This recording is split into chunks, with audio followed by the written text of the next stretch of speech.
Hi, I'm Serena, and this is my co-host, Mike, and you're listening to Diapers and Deployments, Who's Got It Worse? The podcast that talks about all things military, the good, the bad, and the oh shit. On today's show, Mike and I are going to talk to our kiddos, and then we're going to introduce you to our first celebrity guest. This podcast is supported by Skill Mill Corporation, helping veterans transition to the civilian workspace. All right, Serena, how was your week? It's been a week. Just going.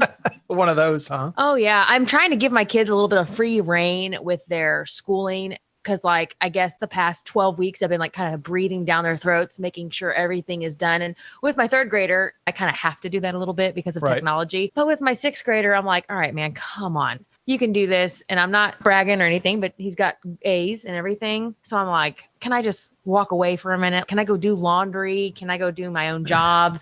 Can I go do stuff without watching? And the control in me is itching. Freaking out. Yeah, but I'm trying to let it go. Like right now, they're upstairs in class, and here I am talking to you, and I'm like, I hope they're doing what they're supposed to be doing.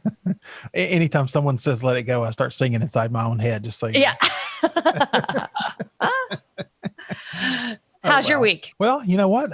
I've been busy, but it's actually been a great week. It's been very productive. My wife got extended in her job, so that's good for us. That means I can, make a little bit more money, spend her money on me, things like that. So, so the other way around than how it used to be, right? Yeah, I say that. We both know that shit ain't true. What's mine is hers, and what's hers, I don't know where the hell it goes. Yeah, right. Well, actually, I do. I'm going to tell you right now, if Amazon doesn't stop at my house every day, then I know something's wrong. Gosh, is that not the freaking truth? I swear to God, I wake up every morning and there's 6 packages already on my porch. I'm like, who's ordering this shit? Seriously, yesterday, a white van, it was late at night, drove by and she said, I wonder if that was Amazon. I said, no. She goes, oh, it didn't have their name on the side. I said, no, it didn't stop. Well, I mean, we've had U-Haul vans pull up in our driveway, dropping off packages. We've had personal vehicles pull up, dropping off packages. There is some stuff. I see strange cars do that too. I'm used to seeing the Amazon trucks, but before the Amazon trucks were everywhere, it was personal vehicles because my friend did that. He drive into this Amazon warehouse. It was the coolest thing, right? I went with him one day. You drive in there, you got 10 minutes. There's a line of cars. They let you in. If you don't get the stuff in your car, it's sitting there ready for you. Then you go back out of the warehouse and you start again. That's wild. Yeah, they had a system and you put it all in your car and you had anywhere from 40 to 50 packages, I guess, to deliver. And you had a 4-hour block. So if you deliver faster, they just paid you by the block, not by how long you work. I don't know if they use that business model anymore or just the trucks. I think they use both, honestly. Wow. I mean, they're efficient. I'll tell you that. I mean, we live in obviously the Seattle area, so we can order something laying on the couch at 10 o'clock at night. And it is legit on the porch the next morning. I know. You're like, there's an elf. There's a little magical Amazon elf running around with my shit. Well, I got one of those running around my house too, causing trouble all over the place as well. But, this morning I was feeling giving. So I did put a little box out on my front porch with stuff in it, like snacks and drinks and protein shakes in case anybody wants one, because I feel for them. I can't imagine what it is like right now during this time of year delivering. When I say this time of year, I mean in 2020 period, because everybody's ordering shit. Oh, yeah. Everybody's ordering from home. I mean, my shopping habits have changed significantly. At first during this, I spent less money, but I find myself spending more money now because it's so easy. That's totally true. I mean, I can totally vouch for that. I'm spending, I think, more time on my phone as well. Yeah. So I'm seeing things that I probably wouldn't have normally seen. and you normally don't walk into Walmart hammered, but you can grab your phone. Yeah, exactly. Exactly. After my last surgery 2 weeks ago, they gave me Valium as a medicine to recover. I have never in my life had that be a thing, but they issued me Valium and they said to Brandon, don't let her have her cell phone when she takes this. Oh, God. And Brandon was like, okay, why? And they were like, because you will end up with too many packages. And I was like, let me just have my phone. So what'd you order, Serena? I'm just kidding. I finished my Christmas shopping. So all right. Yeah. Everybody got a little something extra, I'm guessing. Mm-hmm. I don't know about you, Serena, but COVID, I've been ordering everything. We talked about, of course, the normal stuff, but These fast food places are killing me. Yeah, I mean, it's really easy to have Brandon pick something up on his way home from work. I can call, I mean, especially now that all these like nicer restaurants are doing like, Oh, yeah. so it's not just fast food. I mean, we can go to like an actual restaurant and I can have him pick stuff up. You know what's really funny though? Before COVID, I was like, I am not spending $50 on this nice meal just so I could pick that shit up in a box and bring it home. I want the experience of sitting down, eat. And now I'm like, hey, won't you pick up those steaks on the way home from Outback? Right. I know, right? I'm that type of mom that I'm like, a mess is a mess is a mess. If we go out to eat is the only way for me to not have a mess. If I don't cook but we still pick up takeout, I still have a mess to clean. And I hate that crap. Well, we've been doing it more often than I care to admit. I'll say that. You know, at the end of the year, you get these credit cards. It's like a pie chart. It shows you how much you spent and different places and everything. And I'd rather look at my American Express. Like, I don't know how much of that's going to be entertainment and food. Yeah. For real, that's going to be an uneven pie. Yeah. Housing, 2%. Food, 30%. Yeah. I tried to make a meal plan that, like, I sat down with Brandon because we're about to retire. Like, we need to be watching what we spend. He's losing his job. I keep saying, you're losing your job in 4 months. Oh, God. And I was like, you know what? I like to cook, number one. I have all of the means to do it. I have lots of spices and I have a lot of stuff in the house. And so I'm like, I need to just make a meal plan every week. And so I do that. And we give ourselves 1 day a week to eat out, whatever we want, you're whatever. Good. But I mean, I kind of had to crack the whip a little bit because it was getting a little crazy. Right. So the first week was a shit show because my kids don't want to eat anything I cook. They act like I'm feeding them poison. I'm making... I'm a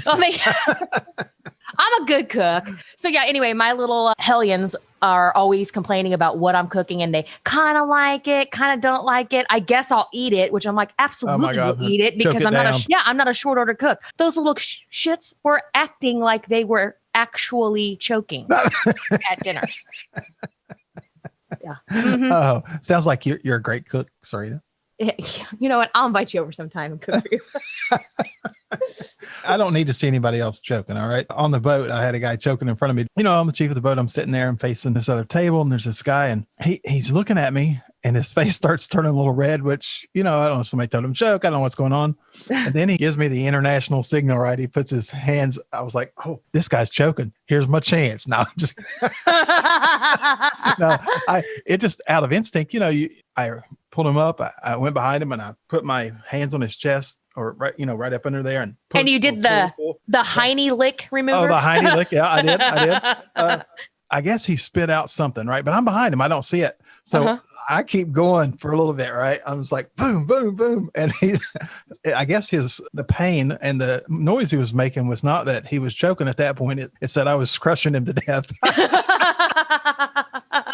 But like, did it really work? Like, was he really choking that hard that you need? Oh my gosh. Yeah, it worked. But the story was after that, they're like, yeah, you know, the guy had a little chicken bone in his neck or had a little chicken bone and said, Mike got it out. He said, but hell, for 20 minutes, he kept pushing. He said, I don't know what he was doing to the guy, but he thanked me, but he was sore for a while. I heard. I kind of avoided him for a couple of weeks there. You saved his life. Maybe, hopefully he wanted to be saved at that moment in time. God knows what you all were doing. Oh my God. Yeah. What was he choking on? Do you remember? I think it was chicken. Choking chicken. That's hilarious. I still, every time I see that guy, I think about the look on his face when I was done. I think I did hurt him pretty bad, but you know what? Hey, you're right. I saved his life. He should be thankful. He should, forever indebted to you. All right, Serena. So what are you drinking this week? So up here in the Pacific Northwest, there is a cider company called One Tree Hard Cider. And during the holidays, they make a cider called Snow Globe Hard Cider. And it's like a cinnamony, cranberry, citrusy cider. But the cool thing about it is it's glittery. So like when you shake it up, it's all glittery. It's so cool. It's like Goldschlager. Yeah. Remember?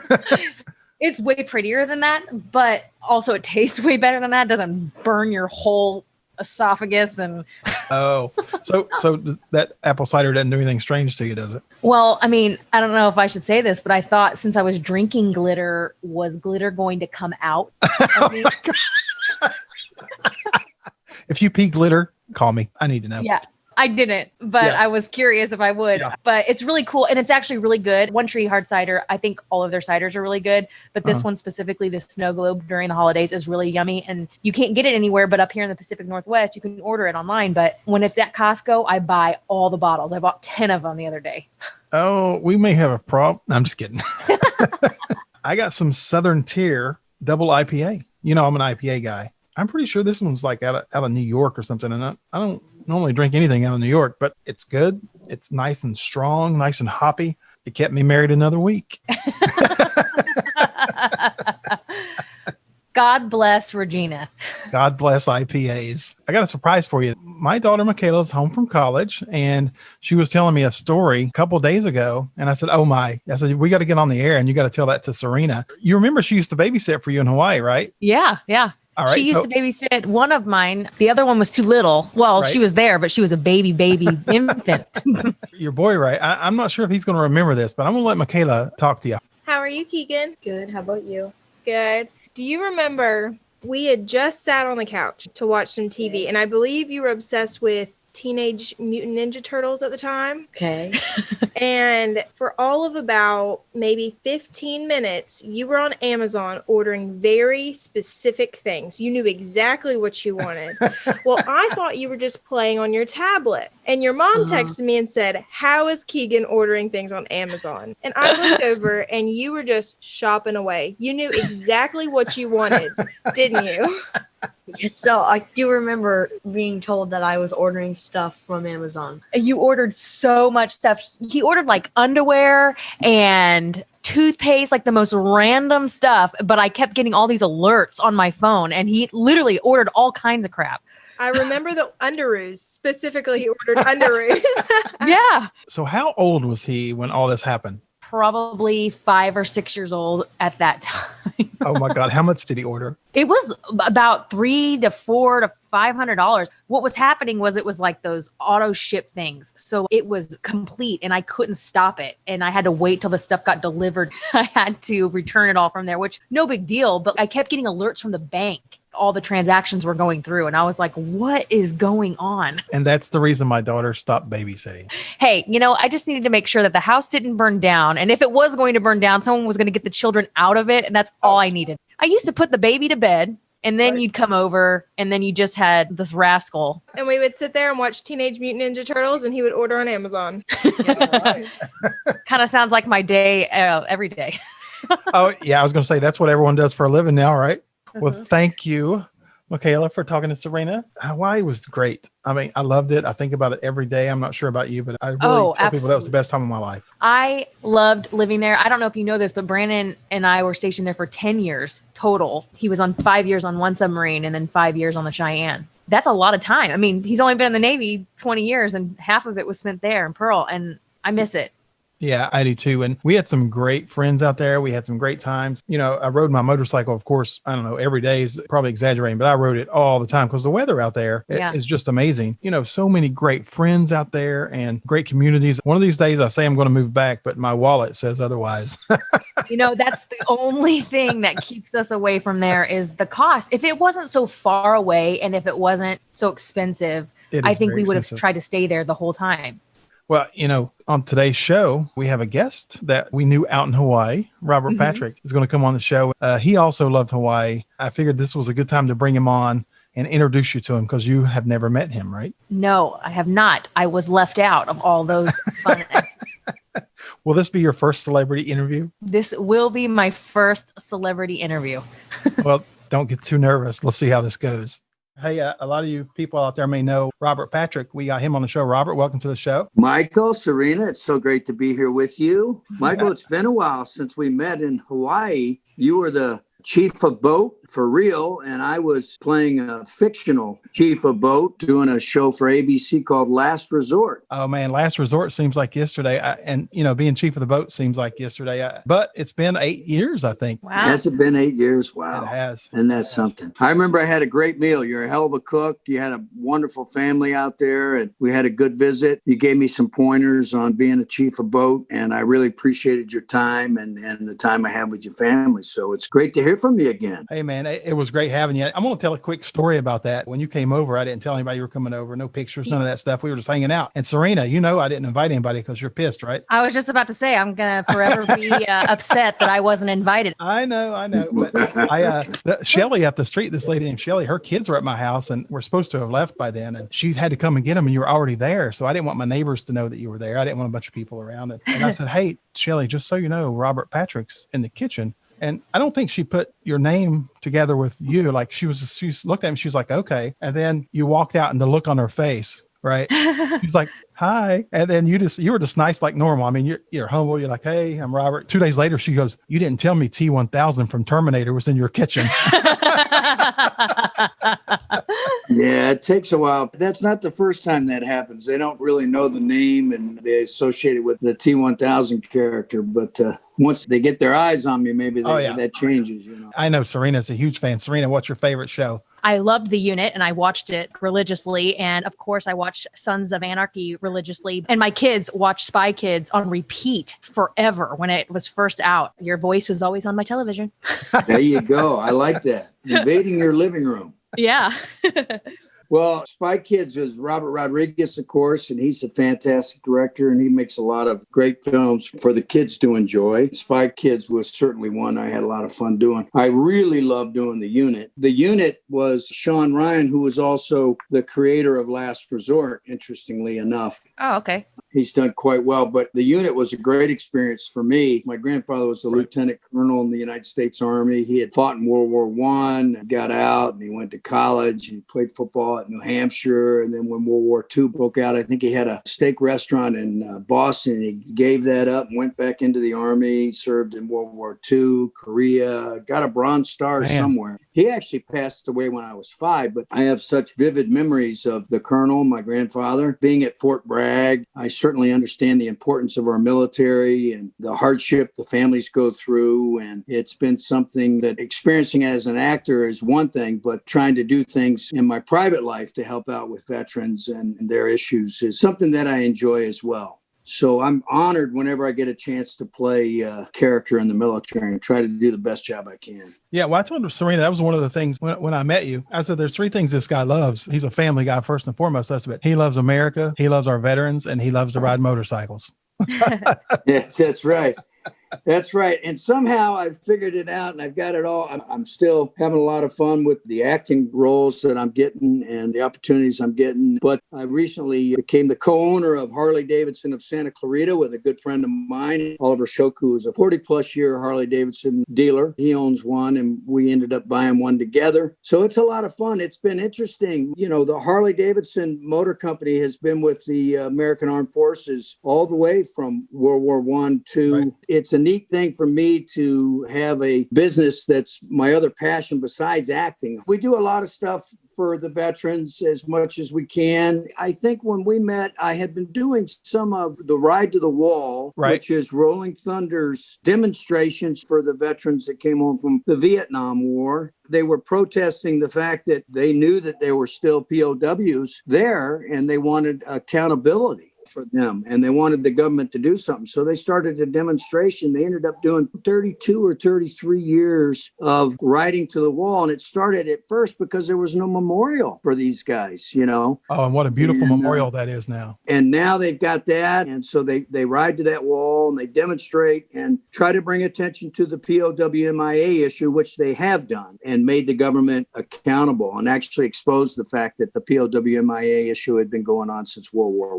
I. So there's 84,000. So we dedicated a chair of honor and we had the Marine Corps color guard there and we did a presentation. We had Tim Busden, who's a veteran with the Harley Davidson Motor Company. With great fanfare, we revealed this. And as far as I know, I'm the only dealership on the West Coast that has a permanent chair of honor for the POWMIA. That's awesome, man. And the next time I get ready to buy a Harley, you know where I'm going. There you go. Come on out to Santa Clarita. You're going to the Wild West. Yeah. The cool thing is that you could come out and buy it from me and then you got to ride it back cross country to Alabama. I know. Ain't nothing wrong with that, my friend. That's the way to do it. Then you could stop in Kansas City and see us on your way down. Yeah. There you go. Are you in Kansas City? I'm currently in Washington State, but my husband retires in a couple months and we are moving to Kansas City. He served with Mike on the Cheyenne when we were stationed in Hawaii together. Well, I got to tell you, that submarine life, that's an interesting life, isn't it? Yeah. I mean, I can't talk about it. I can talk about how interesting it is on the surface. Well, I tell you, Robert, that's one of the things we do on this show is we contrast people that go down range and actually do the war fighting and go out to sea. But the spouses that you leave at home, I mean, their life is just as hard as ours sometimes, or worse sometimes, depending on what you're doing. So Serena, you can talk about it, because I'll tell you, you did not have it easy, taking care of everything when we're going months at a time. So that's a real sacrifice. The men and women that serve, they go off on these deployments. The family has to deal with everything back home. It's a tough part. I mean, the whole family serves when somebody is in the military. We all know how important home is to us, and it's tough to be away from them for a long period of time. We do it as actors. It's a different sort of a deployment. I mean, we're not at war or, right. or getting shot at or something like that. But similarly, we have the same long periods away from our families. Right. And it can be tough. I have one of my friends who, and I won't mention his name, it's not fair, but he's pretty famous, and he spends a significant amount of time away from his family. And he says, Mike, it doesn't matter how much money you have or what you're doing when you're away from your family, you're still away from your family. And he has the same feelings about his family as I have about mine. So spending time away from your family sucks. That's, it just does.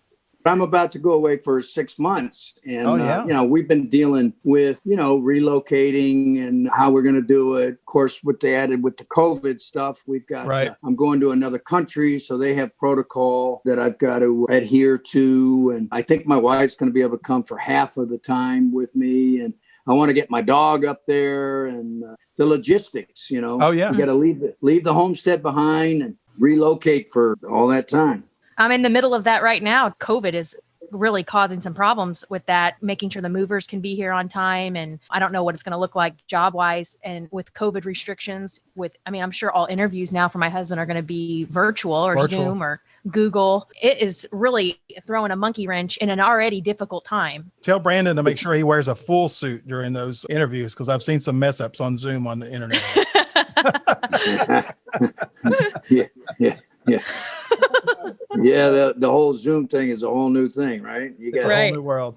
It's a whole new world. You got to be careful. I'll keep you on here forever, but I know you don't have a ton of time. I do appreciate you coming on, man. And like I told Serena, you love veterans and you love American, you love Harley Davidsons, and it's great to talk to you again. And thank you so much for coming on. And it's great to hear your voice.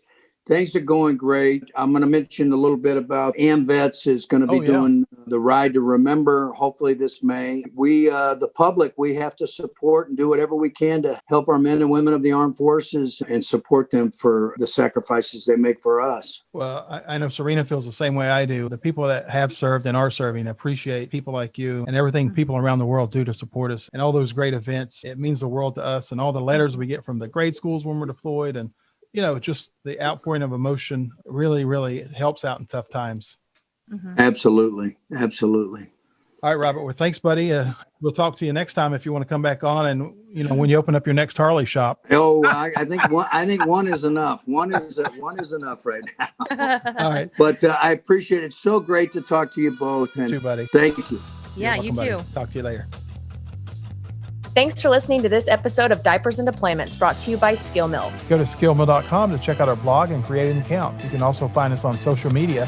Let us help you find your next career. Don't forget, that's skill with 2 L's and mill with 1. Until next time.